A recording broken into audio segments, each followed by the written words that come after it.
अस्सलामु अलैकुम वरहमतुल्लाहि वबरकातुहू क्लास 11th अकाउंटेंसी हिंदिस यथ नयस लेक्चरस मज अस तुहद खैर मकदम करान। सोन अजुक topic books of original entry continue करान।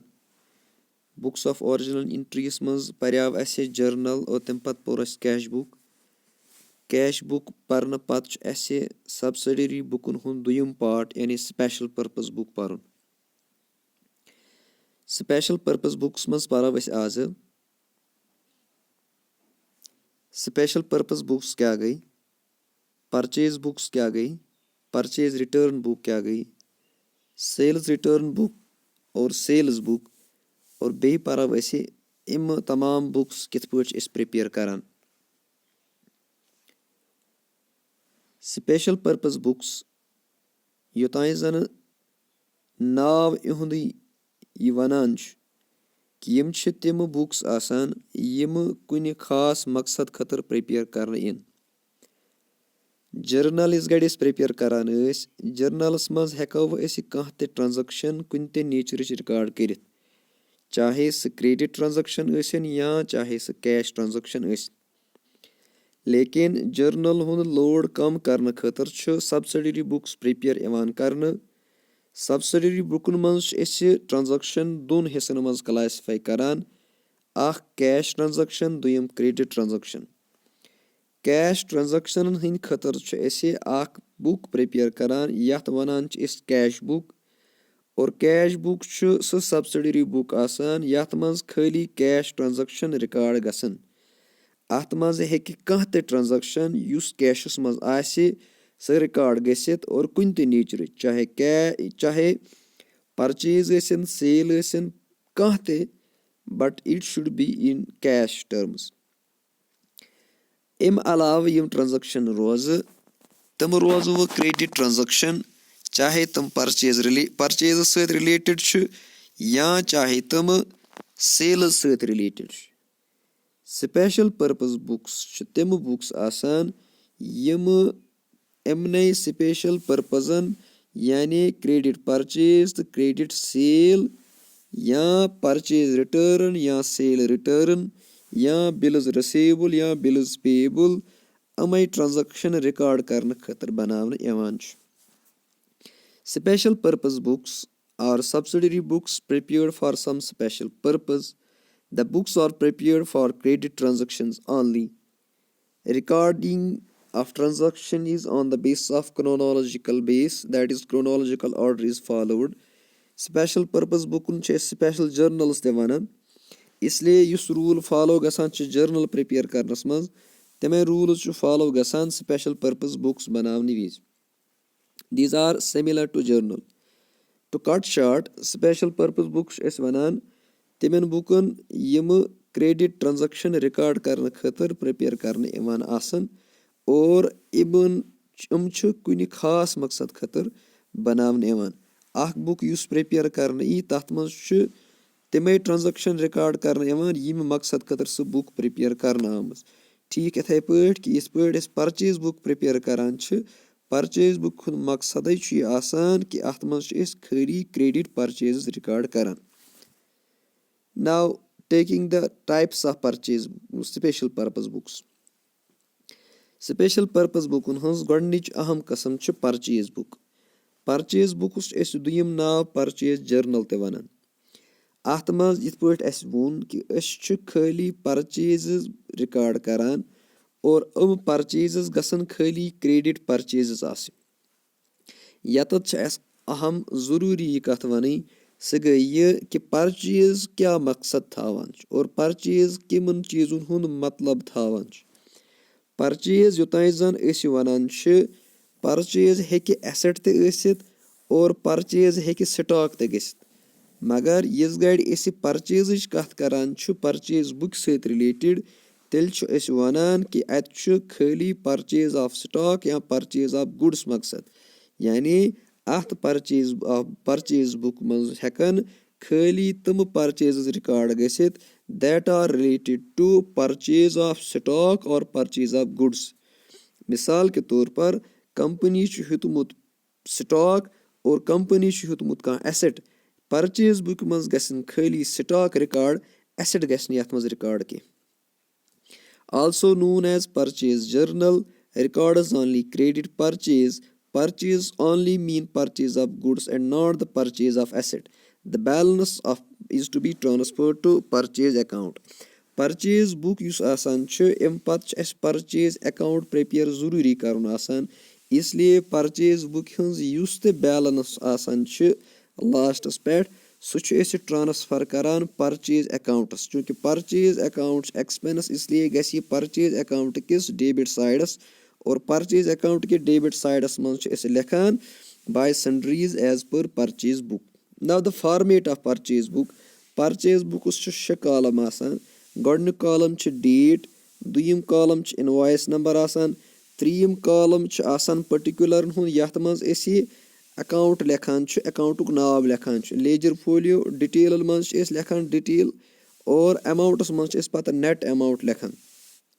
डेटस पे लेखान गोडे वहरी यानी ईयर लेखान पे किन तम पत रेत तो तम पत डेट. इनवॉइस युस आस तमुक नंबर लेखान. इनवॉइस नंबर तथ अम मूजूब तिकाज यह क्रेडिट ट्रांजैक्शन इसलिए आस इनवॉइस नंबर अम जान. पर्टिकुलर मज लिखमुत अकाउंट टू बी क्रेडिटेड चूंकि परचेज इस गए करान परचेज अकाउंट गसान तिस गए डेबिट और यस निश हेवान तम सुन अकाउंट गसान क्रेडिट. मिसाल के तौर पर purchase goods from purchased goods from Rahim इस गए अस चीज रहीमस निश यह अति इंडिकेट करान कि यह क्रेडिट परचेज और परचेज एक्सपेंस इसलिए गसी debit. Purchase account debit to रहीमस अकाउंट तमुक मतलब गो यतत ऑलरेडी गस परचेज अकाउंट डेबिट मगर इस परचेज बुक मज नाव लेखान अत लेखो अकाउंट टू बी क्रेडिटेड ताकि लास्टस पे अमिच बैलेंस बन that will be transfer to the purchase account. Now the second is sales book. Sales book special purpose बुकन हज दुयम कस्म यथ मज क्रेडिट सेल्स रिकॉर्ड करान. यह similarly sales means the sales of goods और यह करान रिकॉर्ड ट्रांजैक्शन क्रोनोलॉजिकल ऑर्डरस मज. यह सिमिलर टू जर्नल आसान अत वन सेलर्स जर्नल ते. Records only credit transaction. Sales means only sales of goods. The balance is transfer to the sales account. Sales book बनाने पत सेल्स अकाउंट प्रिपेयर पेवान करन इसलिए यह अमिच बैलेंस ते गसी परचेज सेल्स अकाउंटस ट्रांसफर. यत यह ख्याल कि इस गए परचेज अस कोर परचेज गयाव तिस गए डेबिट और सेल्स इस गए करान सेल्स गसान क्रेडिट. इसलिए इस गए फॉर्मेट बनावो सेल्स बुक हुन यह लेखो डेट इनवॉइस नंबर मगर इस गए पर्टिकुलर मज लेखो तथ अकाउंट टू बी डेबिटेड तिकाज अगर अस क्रेडिट सेल कर्मस आसि युस यह क्रेडिटर युस यस सेल करान यह सोन डेटर बनान. डेटर एसेट आसान इसलिए इस गए सेल्स करान लेखान suppose sold goods to Karim लेखान करीमस account debit to sales account यानी sales account debit sales account गसान क्रेडिट और करी डेटर युस आसान तम सुन अकाउंट गसान क्रेडिट डेबिट. इसलिए युस तो यत पर्टिकुलर कॉलमस मज अकाउंट लेखो अत लेखो तम तमाम अकाउंट यम अस डेबिट करमिच और ताकि यह लास्ट पे बैलेंस अत बन ते गसी सेल्स अकाउंट किस क्रेडिट साइडस और अमिच बैलेंस ट्रांसफर करान सेल्स अकाउंट के क्रेडिट साइडस. सेल्स अकाउंट के क्रेडिट साइडस लेखान by sundries as per sales book. Now taking a practical problem ताकि तह गस अंडरस्टैंड कि कित पे सेल्स बुक या परचेज बुक मज ट्रांजैक्शन रिकॉर्ड करान. यत क्वेश्चन निमुत कि सेलर या एंटरप्राइज यम वहरियस दौरान या रेतस दौरान यम ट्रांजैक्शन करमज और ट्रांजैक्शन अम पत ट्रांसफर कर to the respective books. 2008 December 4 गोडनिक date purchase from MS Satish Brothers as per invoice number 187 5 calculators at the rate of 235 each, 25 boxes of pencil at the rate of at 8 per box. December 7 sold goods to Ashok and Co as per the invoice number 773, 28 dozen gross registers at the rate of 150 per dozen. December 12 bought from MS Vijay Kumar and Sons for cash as per invoice number 281, 40 dozen registers at the rate of 12 per dozen. December 18 sold goods to Subhash and Co as per invoice number 383, 12 dozen pens at the rate of 140 per dozen, 3 calculators at the rate of 275 each. December 19, purchased from MS Ahuja 3 chairs at the rate of 300 each. December 21, purchased from Dhingra Brothers as per invoice 121 15 dozen pencil boxes at the rate of 30 per dozen, 15 dozen register at the rate of 100 per dozen, and discount at the rate of 10% is allowed. ये question discuss कर या यम transaction explain करने bro गुजारिश सह गई ये कि तुम थो यह कत जहनस मज कि यस गड़ तो परचेज बुक या सेल्स बुकन हज कत करान जरूरी वुचुन कि यह ऑर्गेनाइजेशन यमिच परचेज बुक या सेल्स बुक बनावान यह कत मज डील करान यानी अमुक मर्कंडाइज क्या यथ क्वेश्चन यह क्वेश्चन अथ क्वेश्चनस मज यह दुकानदार रिलेटेड टू स्टेशनरी इसलिए यह ते स्टेशनरी आसि ती रिकॉर्ड करने स्टेशनरी अलाव अगर यह कह चीज परचेज करान आसि सह हेकि न परचेज बुक मज या सह यी न परचेज कंसिडर करने के सपोज अख दुकानदार यह कपड़ कनान यह कपड़ इम सुई कनि या यह कपड़ यह गि परचेज बुक या सेल्स बुक मज रिकॉर्ड अम अलाव अगर यह कह ट्रांजेक्शन कर इम हिज चेयर या इम हिज गाड़ या इम कई गाड़ यह परचेज या सेल इम बकिन चीजन हज कर पन मर्कंडाइज अलाव ऑर्डिनरी बिजनेस अलाव यह परचेज बुक या सेल्स बुक मज रिकॉर्ड गसान के गोडनिच ट्रांजेक्शन अस कोर्मुत परचेज सतीश ब्रदरन निश as per invoice number 170 5 calculator तो बे 50 पेंसिल बॉक्सेस चूंकि यह परचेज इसलिए गसी रिकॉर्ड परचेज बुक मज अत मज यह ख्याल थाउन कि यह कैश ट्रांजेक्शन किन क्रेडिट ट्रांजेक्शन अगर यह कैश ट्रांजेक्शन तेल गस यह परचेज बुक मज रिकॉर्ड की अगर यह क्रेडिट ट्रांजेक्शन या क्रेडिट परचेज तेल हेकि यह परचेज बुक मज record Gus second December 7 sold to Ashok and Co as per the invoice 773 28 dozen gross registers at the rate of 150 per dozen. अस sale करमज इसलिए गस सेल्स बुक मज return वुचुन कैश चेक इन क्रेडिट यह credit transaction इसलिए गस record. December 12 bought from MS Vijay Kumar and Sons for cash as per invoice number 281. अस विजय कुमार एंड सन्स निश हेतमित मगर हेचमुस कैशस पे हालांकि यह परचेज ट्रांजेक्शन मगर यह कैश परचेज ट्रांजेक्शन इसलिए यह परचेज बुक मज रिकॉर्ड करने कह. December 18 sold to Subhash and Co as per invoice. It is a sale transaction to be recorded in sales book. December 19 purchased from MS Ahuja 3 chairs at the rate of 300 each. हालांकि यह credit purchase मगर here we have purchased chairs that is not related to stationery, therefore this also will not be recorded in the purchase book. This is the important concept that you have to understand before preparing purchase book and sales book, that is merchandise or the main operations, or the purchase book or sales book only records the purchase and sale of goods in which the firm is dealing. December 21 we have purchased from Dhingra Brothers 121 as per invoice. हमने 15 dozen pencil boxes खरीदे हैं, 15 dozen registers खरीदे हैं, इसने हमें 10% का discount दिया है. ये हमारी परचेज है और ये परचेज बुक में रिकॉर्ड होगा. तो December 4 की ट्रांजैक्शन और December 21 की ट्रांजैक्शन जो है ये क्रेडिट परचेज है, इसलिए ये दोनों ट्रांजैक्शंस परचेज बुक में रिकॉर्ड हो जाएंगी. इसके अलावा December 7 की ट्रांजैक्शन और December 18 की ट्रांजैक्शन जो है ये क्रेडिट सेल्स हैं, इसलिए ये सेल्स बुक में रिकॉर्ड हो जाएंगी. Now coming to preparation of sales purchase book and sales book. First we will take the purchase book. ऊपर हम लिखेंगे कि किसकी बुक्स हम बना रहे हैं. We are preparing in the books of MS Anju. In the books of MS Anju stationeries we have purchase the purchase book. इसका फॉर्मेट हमने आपको बताया. Date, invoice number, particulars, ledger folio, detail. Date में आप date डालोगे चूंकि पहली transaction का डेट जो था that was December 21, that was December 8 I think question पूछा हुआ दैट वाज December 4. December 4 में हमने सतीश ब्रदर्स से चीज़ें खरीदी थी. तो MS सतीश ब्रदर हमने ऊपर लिखा है, इसके बाद नीचे हमने लिखा है कि इससे क्या लिया है हमने. पत कोर्मुत 5 calculator eight the rate of 250. Detail columns मज लिखमुत यह कोता बनो total 50 boxes of pencil eight the rate of 8 पर बॉक्स यह बनो 200. एम पत 1175 प्लस 200 ये हमने टोटल किया है और it has been transfer to the total amount column detail मज टोटल करने खतर ये लिखान और तम पत अमाउंट कॉलम अत मज नेट फिगर ट्रांसफर करान अम पत दींगरा बेदरन निश हेतमुत 50 दर्जन पेंसिल 30 रपी हिसाब गई 450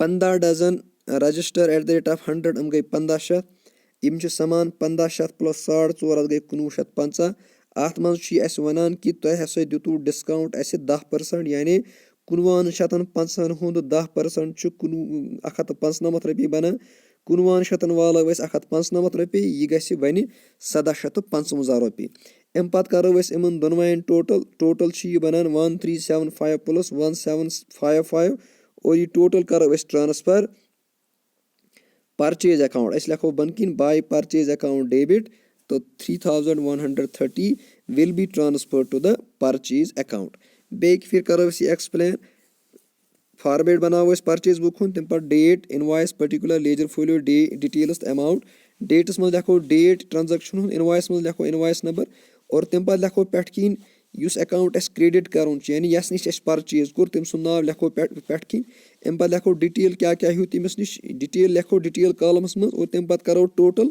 यह करो ट्रांसफर अमाउंट कॉलमस मज इथे पे अगर कुछ जाए डिस्काउंट टोटलस वालो डिस्काउंट और तम पे करो यह नेट फिगर नीर तो करो ट्रांसफर अमाउंट कॉलमस में लास्ट पर करो अमाउंट कॉलमस टोटल ये अमाउंट कॉलम टोटल बन that will be transfer to the purchase account debit side mister Satish brothers निश 5 कैलकुलेटर 245 हिसाब 50 बॉक्स ऑफ पेंसिल 8 रपी हिसाब यह समेव सोरे 1375 इसलिए चूंकि अत डिस्काउंट की हमने इसको पूरा ट्रांसफर किया है 1375 to the amount column then दीगरा ब्रदर से हमने 15 डजन पेंसिल्स खरीदे हैं और 15 डजन रजिस्टर खरीदे हैं ये पूरा 450 प्लस 1500 1915 बनता है 50 बनता है 1950 और 1950 पे 10% डिस्काउंट दितमुत 1950 10% 195 रपी बना 1950 वालो 195 755 सून टोटल अमाउंट बना 1375 प्लस 1755 उन दोन ट्रांजैक्शन टोटल अमाउंट बना यह बना 3130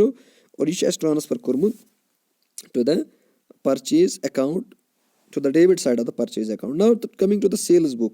इथे पे लिखो इस पे कि in the books of Anju stationaries. Then we will write sales book. उसके बाद हम फॉर्मेट देंगे फॉर्मेट में डेट इनवॉइस पर्टिकुलर्स यहाँ पे ख्याल ये रखना है परचेज बुक में जैसे लिखा अकाउंट टू बी क्रेडिटेड या लिखो account to be debited because it is sale date हम देंगे डेट के बाद इनवॉइस नंबर देंगे इनवॉइस नंबर के बाद जिसको हमने बेचा है उसका नाम ऊपर लिखेंगे नीचे डिटेल्स हमने अशोक एंड को से 28 dozen gross registries at the rate of 150 खरीदी बेची थी तो उसका अमाउंट 4200 बनता है इसका डिस्काउंट कुछ नहीं है इसलिए हमने इसको ट्रांसफ़र किया है अमाउंट कॉलम में पूरा देन सुभाष एंड को से हमें 12 डजन पेन्स 140 पर डजन खरीदे थे that becomes 1680 3 calculators were purchase eight the rate of 275 that is 825 total ये बनता है 2505 तो ये सारा जो बना अमाउंट 4200 प्लस 2505 ये बन गया 6705 that has been transferred to sales account हमने लिखा है यहाँ पे टू सेल्स अकाउंट क्रेडिट। तो ये परचेज बुक या सेल्स बुक बनाने का तरीका है बहुत आसान है और जब आप अपनी प्रैक्टिकल बुक जो है आपकी टेक्स्ट बुक उसके प्रैक्टिकल क्वेश्चंस आप करोगे तो आपको आसानी होगी ज़्यादा ये परचेज बुक या सेल्स बुक प्रिपेयर करने में अत मज खाली ये ख्याल थाउन कि परचेज क्या मतलब थावन और सेल्स क्या मतलब थावन दुयम कुछ ट्रांजैक्शन परचेज ट्रांजैक्शन कुछ ट्रांजैक्शन सेल्स ट्रांजैक्शन बस अम अलाव बाकी जो आपका फॉर्मेट है that is given. Now coming to the second part that is purchase return book. कभी कभार क्या होता है कि यहाँ ते आर्डर एस कोर्मुत और आप गलत यहाँ ते आर्डर युस कोर तम मज द्राय चीज डिफेक्टिव या बे कह प्रॉब्लम गई अम की वजह से कुन सात यम गुड्स एस परचेज कर्मित आसान गुड्स वापस करान अत वन परचेज रिटर्न ये हितमित चीज वापस करो ये फर्म हितमित चीज वापस कर और अत वन परचेज रिटर्न अम खतर बुक प्रिपेयर करान तथ one purchase return book purchase return book तेल सह बुक आसान यमुस एक firm Hind credit purchase return record करान छ। इस गड़ ऐसे परचेज कोर्मुत आसान छ अस कंस हुंद अकाउंट आसान अस परचेज अकाउंट डेबिट कोर्मुत ओस आसान और यस निश अस हितमित आसान छ चीज तम सुंद अकाउंट अस क्रेडिट कोर्मुत आसान। इस गड़ अस परचेज रिटर्न करो यानी अस छु चीज वापस सोजान तमो मतलब गो यस अस चीज वापस सोजो तम सुंद अकाउंट छ अस वो डेबिट करुन। परचेज रिटर्न करन विज अस अख नोट बनावान यथ मज अस यह लेखान छ कि चून अकाउंट हसा छ ईत्यो चीज क्यों वैल्यूओ सहित असे डेबिट कोर्मुत अत नोटस अस वनान डेबिट नोट। मिसाल के तौर पर अकिस नफरस सूज अस 5,000 रपियन चीज वापस नोटस मज अस लेखान कि चून अकाउंट हसा छ 5,000 रपये सहित डेबिट करन आमुत because we have returned the goods valued 5,000। Sometimes it may happen that some of the stock purchased seems to be defective, outdated, or not as per order. These goods can be returned to the supplier. The supplier's account at this time is to be debited. Goods are returned along with a note indicating that your account has been debited with the value of returned goods. This note is known as debit note. The balance of this purchase account, return account is to be transferred. The balance of purchase return book is to transfer to purchase return account. Means कि purchase return book बनाने के बाद हमें purchase return account बनाना पड़ता है। Format इसका ये है date debit note account to be debited ledger folio details and amount. Since we are returning goods and debiting the amount of the supplier, therefore here we will write the name of accounts that are debited. Particular column में हम supplier का नाम लिखते हैं जिससे हमने चीज़ें खरीदी हैं थी और अब हम रिटर्न कर रहे हैं। Now the sales return book. Opposite to the purchase return, sales return book is the book that records the sales returns. Sometimes कभी कभार क्या होता है कि हमने जो चीज़ें बेची थी किसी कस्टमर को वो कस्टमर हमें वो चीज़ें वापस कर रहा है। इन ट्रांजैक्शंस को जिस बुक में हम रिकॉर्ड करते हैं उस बुक को हम सेल्स रिटर्न बुक कहते हैं। Records return goods returned by customers. Customer account is credited. जब हम कस्टमर्स को चीज़ें बेचते थे when we are making sales to the customers, the customer account is to be debited because he becomes the debtor and the sales account was credited. Now when the customer is returning us goods, therefore the opposite transaction will happen, that is the customer's account will be debited and the sales return account now instead of sales will be credited. Sale करने के वक्त customer का account credit हो जाता था, customer का account debit हो जाता था बिकॉज वो हमारा डेटर बनता था और सेल रिटर्न के बाद उसका अकाउंट क्रेडिट हो जाएगा क्योंकि अब उसके वैल्यू से या उसके डेटर होने से हमें वो अमाउंट घटाना है जिससे चीज़ें उसने वापस बेची हैं, जिस वैल्यू की चीज़ें उसने हमें वापस बेची हैं। वो हमें एक नोट बेचता है इसके साथ कि आपका अकाउंट हमने, या हम उसको एक नोट बेचते हैं यहाँ लिखते हैं कि आपका अकाउंट जो है वो हमने क्रेडिट किया है और वो नोट जो हम प्रिपेयर करते हैं उसको हम क्रेडिट नोट कहते हैं। Credit note usually firm prepare करते हैं कि your account has been credited by the amount by the value of the goods that you have returned. The format इसकी जो बैलेंस है सेल्स रिटर्न बुक की वो हम सेल्स रिटर्न अकाउंट बनाते हैं। जिस तरह से परचेज रिटर्न के बाद परचेज रिटर्न अकाउंट बनाते हैं इसी तरह से सेल्स रिटर्न के बाद सेल्स रिटर्न अकाउंट बनाते हैं। इसका फॉर्मेट ये है date credit note because we are preparing credit note at this time, account to be credited, the customers account is now credited, ledger folio details amount. इस तरह से हमने परचेज बुक में आपको बताया। इसी तरह से यहाँ पे भी होता है। डिफरेंस ये है कि वहाँ पे हम डेबिट नोट बनाते थे, यहाँ पे क्रेडिट नोट बनाते हैं और वहाँ पे हम अकाउंट डेबिटेड लिखते थे बिकॉज परचेज रिटर्न थे, यहाँ पे हम अकाउंट क्रेडिटेड लिखते हैं और वहाँ पे हम सप्लायर का अकाउंट लिखते थे, यहाँ पे हम कस्टमर का लिखेंगे।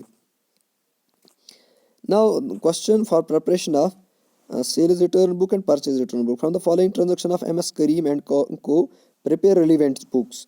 December 2019, 15 December 2019, goods worth 10,000 returned by Qasim and Bro citing defection in order. December 19, returned to Adil brother 15 radios at the rate of 300 each. TD is, that is trade discount is 10%. December 21st, returned by Rashid and Bro 5 TV sets at the rate of 12,000 each. Then December 24 returned to Agarwal and Co. 10 laps at the rate of 100 each. TD जो था वो trade discount हमारा 10% था। पहली transaction जो है उसमें हमने चीज़ें रिटर्न की हैं, हमें चीज़ें वापस आई हैं। Goods worth 10,000 return by Kasim and brothers. Kasim brothers से हमें 10,000 रुपयों की चीज़ें वापस आई हैं, उसने ऑर्डर में डिफेक्शन बताया है, तो ये सेल्स रिटर्न है। रिटर्न टू आदिल ब्रदर्स, हमने आदिल ब्रदर को वापस बेचे 15 रेडियोस, तो ये परचेज रिटर्न है। December 25 return by Rashid and brothers से हमें चीज़ें वापस आई हैं, तो ये यानी रशीद एंड ब्रदर्स ने हमें चीज़ें वापस बेची हैं, तो ये सेल्स रिटर्न है। December 24 रिटर्न टू, तो ये परचेज रिटर्न है। नाउ पोस्टिंग दीज ट्रांजेक्शंस और journalizing these transactions in their respective books. For purchase return we will prepare the purchase return book, and for sales return we will prepare the sales return book. The respective books that we have to prepare are sales return book and purchase return book. First we will prepare the purchase return book and will transfer the related transaction to this book. Adil brothers से हमें वापस बेचे हैं। We have purchased from Adil Brothers radios 15 radios at the rate of 300. हमने चीज़ें वापस बेची, तो इनका कास्ट जो बनता था दैट इज़ 45,000, 4500, इसमें 10% TD था तो 450। अब इसको दिया था हमने सिर्फ 4050, तो वही अमाउंट हम लिखेंगे। युस TD ऐसे वनस वालान TD ऐसे तस गड़ ते वोलमुत, तवे रिटर्नस पे वनस TD बे वालान। 15 रेडियो कर वापस 300 रॉपये हिसाब। अमुक टोटल अमाउंट उस यथ वन लिस्ट प्राइस उस 4500 बनान। चूँकि यम तस गड़ 10% डिस्काउंट दितमुत, इसलिए वालो यह 10%। इस गड़ रिकॉर्ड कोर्मुत तस गड़ यह 10% वोलमुत, वनस लिखो फुल अमाउंट, इसलिए वालो वनस यह डिस्काउंट 450 रॉपये वालो, इसलिए अमाउंट अम बनान 4050। ना अगरवालस कर 10 लंप वापस, 1 लंप 100 रॉपये, यह बनान 1000। इम तुत 10% TD, यह बनान 900। नाउ अमाउंट कॉलमस करो टोटल 4050 प्लस 900, यह बनान 4950। 4950 सोन परचेज रिटर्न बुक टोटल, और यह करो सोरे ट्रांसफर परचेज रिटर्न अकाउंट्स। यत ख्याल थवन कि यम हिरिम अकाउंट लिखान गई तमाम डेबिट, इसलिए परचेज रिटर्न अकाउंट गए ट्रांसफर करो, परचेज रिटर्न अकाउंट गल क्रेडिट, और परचेज रिटर्न अकाउंट की क्रेडिट साइड लिखो by sundries as per purchase return book 4950। Now the sales return book. Sales return books मज करो सेल्स रिटर्न रिकॉर्ड। अमुक format date, credit note, account to be credited and ledger folio details the amount. December 15 हमने Qasim brothers से चीज़ें वापस ली हैं 10,000 की। 10,000 हंद चीज़ sighting defection in order की वजह से सूज ये 10,000 हंद चीज़ वापस। 10,000 लिखो अमाउंट कॉलमस मज। तम पत रशीद एंड ब्रदर यम सूज 5 TV सेट 12,000 हंद वापस, यह समान 60,000, और यह 60,000 तो 10,000 समेव टोटल 7,000। हरकिन यम अमाउंट लिखान गई सारी क्रेडिट, इसलिए इस गड़ी बैलेंस करो, यह बैलेंस करो ट्रांसफर सेल्स रिटर्न अकाउंट की क्रेडिट साइड। यत कत तह याद थवन, परचेज बुक इस गड़ बनावान, परचेज बुक मज लिखान अकाउंट टू बी क्रेडिटेड, इसलिए युस बैलेंस तथ बनान सह गसान ट्रांसफर परचेज अकाउंट की डेबिट साइड। सेल्स बुक मज लिखान अकाउंट टू बी डेबिटेड, इसलिए यह तथ बैलेंस बनान सह सेल्स अकाउंट की बेक फिर बूझू परचेज अकाउंट परचेज अकाउंट गसान डेबिट, इसलिए तथ बुक मज लिखान परचेज परचेज बुक बनावान तथ मज लिखान अकाउंट टू बी क्रेडिटेड, इसलिए इस तिहज बैलेंस सह ट्रांसफर गसान परचेज अकाउंट के डेबिट साइड, और लास्ट पे लिखान to purchase by purchase account debit. यह बैलेंस परचेज बुक सह परचेज अकाउंट के डेबिट साइड गसान। सिमिलरली सेल्स बुक मज अकाउंट्स टू बी क्रेडिटेड लिखान, और यह अकाउंट्स टू बी डेबिटेड लिखान होते लिखान account to be credited purchase book में। सेल्स बुक में लिखो अकाउंट टू बी क्रेडिटेड, और इहज बैलेंस सेल्स अकाउंट किस क्रेडिट साइडस ट्रांसफर गसान। निमन मज अपोजिट गसान। परचेज रिटर्न बुक मज लिखान account to be debited, purchase book मज लिखान account to be credited. Sales book मज लिखान अकाउंट टू बी डेबिटेड, और परचेज सेल्स रिटर्न बुक मज लिखान अकाउंट टू बी क्रेडिटेड।